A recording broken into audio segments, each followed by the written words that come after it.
Hello and welcome to the Flipping and Wholesaling Houses in New York show. I am Michael Pinter, where I teach you how to start flipping or wholesaling houses in New York, or if you're already doing it, how to grow your business. Today's topic is someone just asked me, what was the biggest mistake that I have ever made? So I'm going to talk about some deal specific mistakes. Biggest mistakes I've made while I have been wholesaling and flipping. So on a general rule, the biggest mistake I made was not marketing direct to seller right away. Okay, I didn't understand what that meant, and really for the first 4 years I was in business, I bought at auctions or from REO, which means real estate owned, which means bank owned property, and I didn't understand the concept of marketing direct to seller. If I had started that 4 years earlier, I'd be in a much better position today. The sooner you start marketing and the more consistent you are at it, the better you are. That was a mistake, but you can't go back on your mistakes. You can only learn from them. So now I am all in on direct to seller marketing. I am spending ungodly amounts of money on that, most of my time on it, and that is really what I'm doing. I am trying to reach out to sellers who are going to sell properties at a discounted price that I can make money on. Now, on deal specific mistakes, I made the same mistake a bunch of times. This is really the only times I've ever lost money on a deal. I made the same mistake, and they all happened around the same time. And I learned really the hard way what not to do. Mistake I made was that so these are properties that I rehabbed, and when I looked at my numbers, I had spent too much money / too much time. Those are pretty much the same thing, right? When you're rehabbing a property and you own it, the clock is ticking every day. You're paying taxes on it every day. You're paying interest on it every day if you have a loan.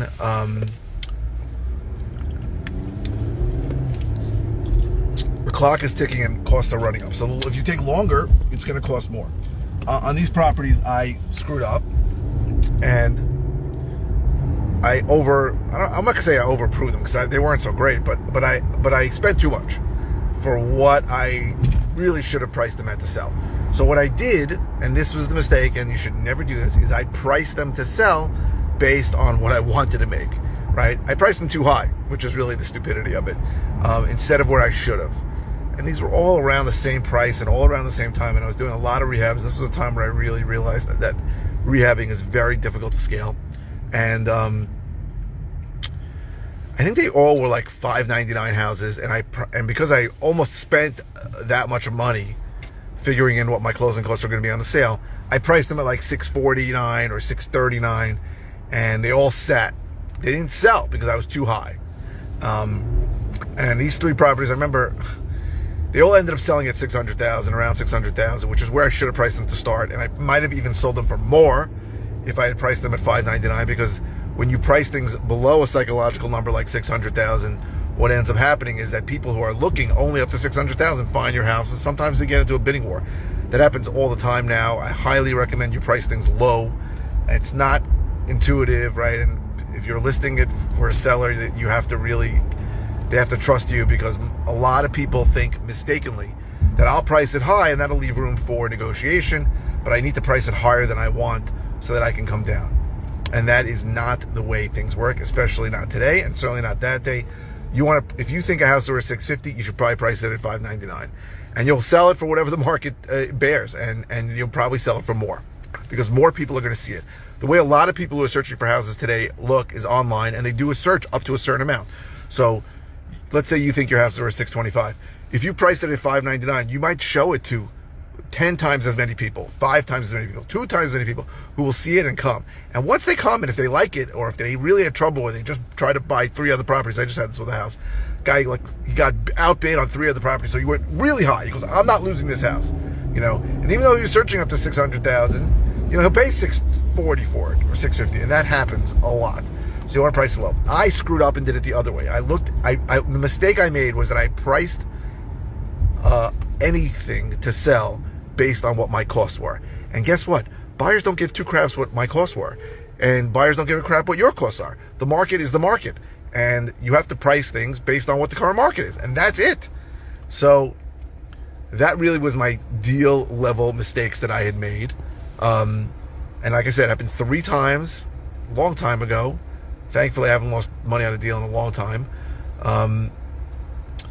that was my mistake. So that's my deal level mistake. And an overarching mistake, I would say it is to, well, one of the mistakes, that's all I'm saying, but the mistake I made was not going direct to market sooner. And I should have done that sooner. I really should have done it from day one. I really didn't understand it. I always thought that wholesalers were like knuckle dragging Neanderthals who come in the middle of a deal and don't really create any value. I didn't even understand this whole concept of going direct to seller, locking up the deal. I mean, that is the essence of our business, right? And 90% of the people that come here do not get it, right? They want to know, how do I build a buyer's list, and what attorney should I use, and where do I find an investor-friendly title company, which doesn't apply in New York, and which contract do I use, which doesn't apply in New York. You know, there are no investor-friendly title companies only apply in. Now, you think I'd be smart enough to remember that this is a dead spot, but I forgot. So, in 49 states, the title company runs a transaction, and therefore you need an investor-friendly title company that understands you. But in New York, an attorney runs a transaction. But even that, all these things that people ask me about, the attorneys, the contracts, and by the way, in New York, the seller's attorney is going to prepare the contract. You don't prepare a contract. So all these things that don't apply in New York, but even if they did, they're not important. The important part is marketing, right? And I heard this for years. You're not in the real estate business, you're in the marketing business. And I always ignored it, and I was a fool. So I wish I had started marketing earlier. If I had 4 more years of momentum on marketing, I'd be doing a lot more deals now. Hopefully in 4 years from now, I'll be doing a lot more deals than I have now.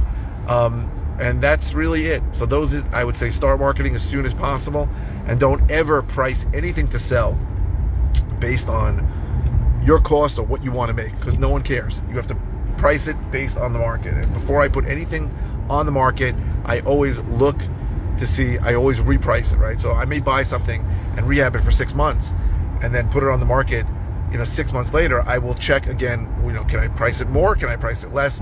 Whatever it is. Now, one day we're going to end up in a downturn, right? We're not, right now in New York, it's still the hottest market I've ever seen. But the market is always cyclical, and it's going to go down. I don't know when, I don't know for how long, I don't know how much, but it's going to turn down. Hopefully it's not bad, or maybe it is, I don't know. There's probably good things that happen when the market turns down too. But, you may have to, eat some of the expected profits on a deal. Hopefully you have enough room on a deal that if the market turns and you have to price it 5 or 10% less than you anticipated, you're still making money on it.